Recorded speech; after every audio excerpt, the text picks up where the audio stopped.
جس نے ایک انسان کی جان بچائی، گویا اس نے پوری انسانیت کی جان بچائی۔ بیورو چیف سیالکوٹ نعمان چودھری نے سیالکوٹ میں رہ کر وزیر اعظم پاکستان میاں محمد شہباز شریف کی فیملی فرینڈ پاکستانی نژاد ہالینڈ بزنس وومن محترمہ سمینہ طارق کی ہالینڈ پولیس کے ذریعے جان بچائی۔ مزید سمینہ طارق کا کیا کہنا ہے، آئیے دیکھتے ہیں۔ السلام علیکم، میں ہوں Samina, health and beauty tips by same. کچھ لوگ سمینہ کچھ اس نیم سے جانتے ہیں مجھے۔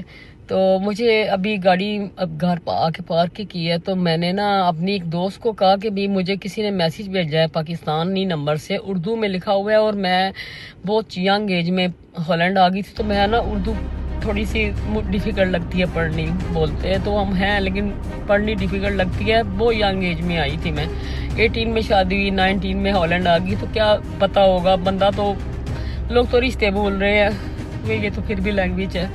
تو مجھے تھوڑی سی لگتا ہے کہ محنت کرنی پڑے گی پڑھنے کے لیے، سمجھ تو آ جائے گی لیکن محنت کرنی پڑے گی۔ تو میں نے نہیں پڑھا کیونکہ بہت لمبا میسیج تھا، اور کرنے والے کے بھی میں دل سے شکر گزار ہوں جنہوں نے میرے لیے اتنا لمبا ٹائم نکالا۔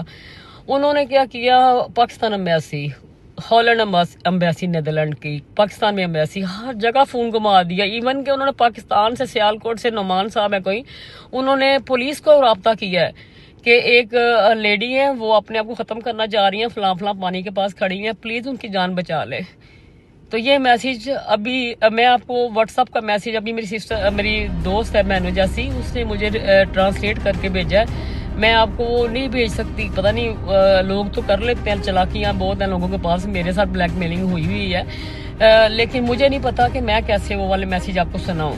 تو میرے رونگٹے کھڑے ہو گئے ہیں کہ میرے لیے بچے 3-3 4-4 سال کے میرے دشمنوں کو، میرے ساتھ برا کرنے والوں کو اتنی گندی زبان بول رہے ہیں کہ میں حیران ہوں کہ یا اللہ، فرشتے بھی میرے پیچھے لگا دی ہیں، اور ایج سے چھوٹے، ایج سے بڑے بھی۔ اور میں اسپیشل تھینک یو کہتی ہوں نعمان صاحب آپ کو کہ آپ نے میرے لیے اتنا سوچا۔ اللہ تعالیٰ آپ کو بلیسڈ کرے، آپ کی ماما کو اللہ زندگی دے، کہ میں وہ میسیج آپ کا سن کے یقین کرے میں